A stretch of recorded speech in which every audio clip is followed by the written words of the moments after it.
राजनीतिक रैलियों में भीड़ जुटाने का काम बरसों से होता आया है। रैली में पब्लिक को लाने ले जाने के लिए रोडवेज की बसेस का इस्तेमाल होता रहा है। एक एक रैली के लिए सैकड़ों बसों को विभाग से किराए पर लिया जाता है।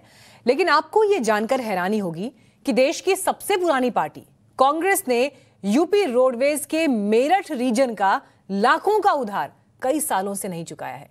क्या है पूरा माजरा, देखिए ये एक्सक्लूसिव रिपोर्ट।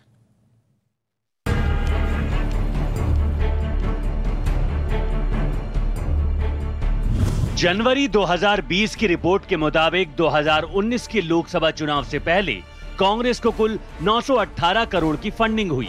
अप्रैल 2022 की एडीआर की रिपोर्ट के मुताबिक 2019-20 के दौरान कांग्रेस को करीब 133 करोड़ की कॉरपोरेट डोनेशन मिली।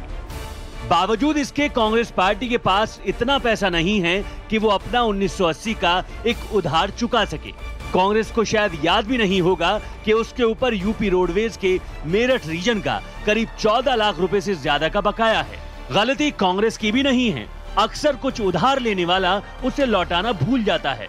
हो सकता है कांग्रेस के साथ भी कुछ ऐसा ही हुआ हो। जो उस समय कांग्रेस की गवर्नमेंट यहाँ यूपी में हुआ करती थी, तो उस समय कोई रैली हुई थी, जो जानकारी में है, जानकारी के अनुसार कांग्रेस की रैली हुई थी कोई, तो उसमें हमारी बसें गई थी, उन्होंने बसें मांगी थी। तो उन बसों के बारे में ये जो है उसकी जो देनदारी बनती है वो हमारी चली आ रही है। ये लगभग सन 80 के लगभग करीब की बात है। बात साल 1980 की है। इंदिरा गांधी की एक रैली हुई। रैली के लिए यूपी रोडवेज के मेरठ रीजन की बसों का इस्तेमाल किया गया, लेकिन 42 साल बाद भी इसका भुगतान नहीं किया गया। विभाग की तरफ से कई बार इसके लिए कांग्रेस पार्टी को ताकीद की गई, लेकिन ना ही कोई जवाब मिला और ना ही पैसा।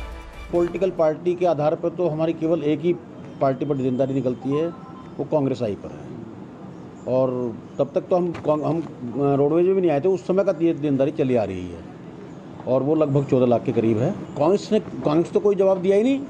हम बार बार अपना जो है वो क्लेम कर रहे हैं, उनके ऊपर देनदारी निकल रहे हैं और हम अपने मुख्यालय को भी भेज दे रहे हैं कि भाई इतनी देनदारी बनती है। बाकी अगली कार्यवाही तो मुख्यालय को करनी है। हमारा काम सिर्फ इतना है कि हम बिल क्लेम करके मुख्यालय भेज देते हैं और हमारी जो देनदारी है वो खड़ी रखती है।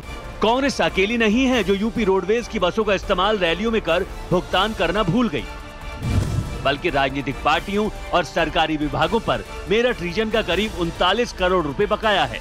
कुछ मीडिया रिपोर्ट्स के मुताबिक बीजेपी पर भी यूपी रोडवेज के मेरठ रीजन का करीब 4 लाख रुपए का बकाया है।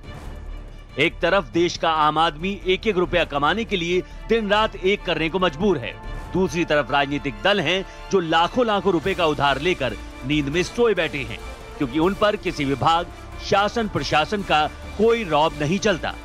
अगर कोई आम आदमी होता तो अब तक उसे नोटिस देकर विभाग कुर्की करा चुका होता। Naeem Saifi, Times Now of Bharat, Meerut.